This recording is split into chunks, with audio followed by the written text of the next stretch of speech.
대부분의 사람들은 남에게 도움을 청했다가 도움을 얻지 못하면 그 사람을 원망하기 시작한다. 그러나 이러한 생각은 너무 잘못된 것이다. 기브 앤 테이크란 말이 있다.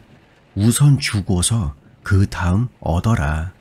우리 속담에도 가는 정이 있어야 오는 정이 있다고 하였다. 당신에게 오는 도움이 적다는 것은 대개의 경우 당신이 남에게 베푼 도움이 적었다는 것을 의미한다. 사람은 누구나 남의 도움을 청해야 할 경우가 있는 반면에 또 남을 도울 수 있는 기회도 있는 것이다. 자기가 남을 도울 수 있는 경우에는 소홀히 지내다가 자신이 곤란할 때만 남의 도움을 청하고 그 도움이 적다고 원망하고 한탄하는 것은 너무 큰 잘못이다. 세상이 야박한 탓이 아니다. 자기의 마음이 야박한 탓이다.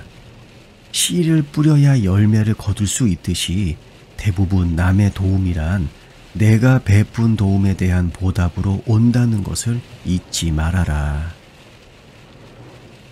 자신을 알고 싶거든 남이 나에게 어떻게 하는지를 주위에서 지켜보아라. 다른 사람의 행동은 나의 행실에 대한 거울이다. 남을 이해하려거든 먼저 자기 마음속을 들여다보아라. 내가 남에게 원하고 있는 것을 자신이 먼저 베풀어 보아라. 소인은 재물 때문에 몸을 망치고 군자는 명언 때문에 몸을 망친다. 그러나 본래의 성정을 바꾸는 대상은 다르지만 해야 할 바를 버리고 하지 말아야 할 것으로 몸을 망치는 것은 양자가 똑같다. 처세술이라고 하는 것은 무엇보다도 먼저 자기가 한 결심을 재치 있게 해내는 것이다. 그러므로 자기가 종사하고 있는 일에 대해서 군소리를 하지 않는 사람이야말로 처세술이 능한 사람이라고 할 것이다. 사람들은 보통 자기에게 만만하고 또 자신을 칭찬해주는 사람의 틈바구니에서 생활하기를 좋아한다. 반면에 자신과 의견이 다르고 자신을 비방하는 사람들은 피하고자 한다. 그러나 나는 나를 칭찬하고 나에게 만만한 사람들에게는 별 흥미가 없다. 내가 흥미를 느끼는 것은 나와 의견을 달리하고 나에게 비방의 화살을 던지고 싶어하는 사람들과의 교제이다. 나는 그들을 대할 때 결코 감정을 품지 않는다. 저 사람은 내 적이다 하는 선입 감정에 좌우된다면 그건 내가 지는 것이다. 나는 그 사람의 의견에 대해서 나의 의견을 냉정히 말하며 어디까지나 진리를 발견하고자 노력할 뿐이다. 만약 상대방의 의견에 진리가 있다면 나는 흔쾌히 내 의견을 내던지고 그에게 항복할 용의가 있다. 이것도 나에게는 하나의 큰 기쁨이다. 내 자신의 감정을 이길 필요가 있다. 자신을 이긴다는 것이 언제나 나에게는 유쾌한 일이고 기쁜 일이다.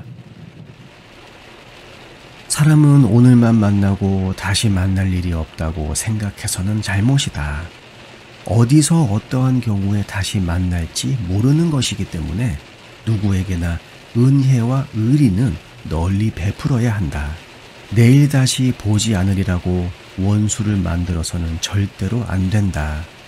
그 원수와 좁은 길목에서 마주쳤을 때 피하기 어려울 경우가 생길 수도 있다. 복수를 하려고 하지 말아라.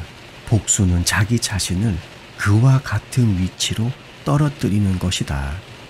적과 싸우려거든 먼저 자기 자신의 약점과 싸워 이기지 않으면 안 된다. 사람은 적이 강해서 진다기보다 그 자신에게 먼저 져버리는 경우가 많다. 자신의 의견을 다른 사람 앞에서 말하지 못하고 망설이고 주저하는 것은 좋은 현상이 될 수 없다. 자신의 의견을 토론하는 것은 모든 자유인의 권리다. 남이 욕하지는 않을까?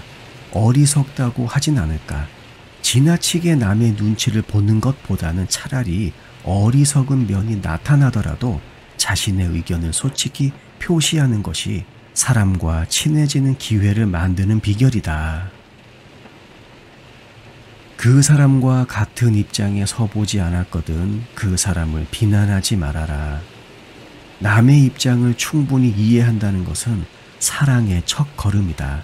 바람 부는 곳에 촛불을 내놓으면 불길은 흔들리고 광명이 고르지 못하다. 우리의 마음도 바람 앞의 촛불과 비슷하다. 외부의 방해와 유혹에 흔들리기 쉬운 한 개의 촛불에 불과한 것이다. 빛이 흔들리지 않으려면 우선 바람을 막아야 한다. 남의 조그만 과실을 책망하지 말고 남이 숨기고자 하는 비밀을 파내지 말 것이며 지난날의 남의 잘못을 마음속에 넣어두지 말아라. 이 세 가지 일을 명심하고 실행한다면 자연히 자기의 성품을 덕스럽게 키우고 남에게 원한을 사는 일도 없게 될 것이다. 아이들의 질투심은 극히 개방적이지만 어른의 경우는 내면적이고 잠재적인 형태를 취하기 쉽다. 그러나 이것은 악의 씨를 자기 마음속에 간직하는 것이다. 따라서 얼른 잘라 없애버려야 한다. 만약 그대로 두게 되면 질투의 씨는 자라서 남을 해하고 결국 스스로를 해하는 결과가 된다. 질투심이 강하면 남과 같이 못 되는 울분을 풀기 위해서 남을 밑으로 끌어잡아 다니는 공작을 하게 된다. 그리고 그러한 생각이 머릿속에 싹트기 시작하는 것은 결국 불행의 시작이다. 남을 해하고자 하는 생각은 언제나 먼저 자신을 해하고 들어가기 때문이다. 행복을 원하려면 질투심 같은 싹은 금방 뽑아 없애버리는 것이 상책이다. 질투가 심하면 자연히 남의 허물이나 잘못을 끄집어내는 사람이 되기 쉽다. 이런 사람은 친구들에게도 늘 불쾌한 존재가 될 것이다. 질투심을 없애려면 남의 것과 자기의 것을 비교하지 말아야 한다. 친구가 공주와 결혼을 하든 일확천금으로 부자가 되었든 그는 그고 나는 나로서 자기의 것을 즐길 줄 알아야 한다.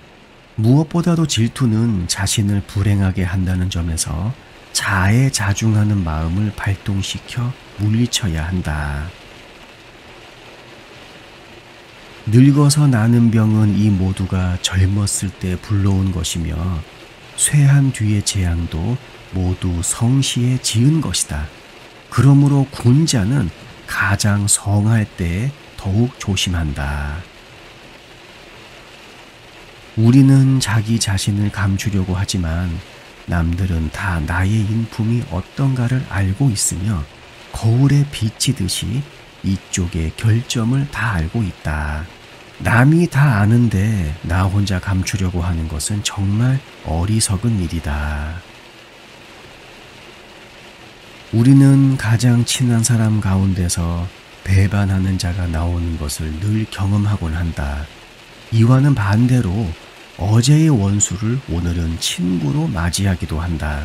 사람들은 자기의 욕심이나 남을 원망하는 마음은 애누리 할 줄 모르지만 남의 은혜나 도움에 대해서는 자기 마음대로 싸게 애누리를 한다.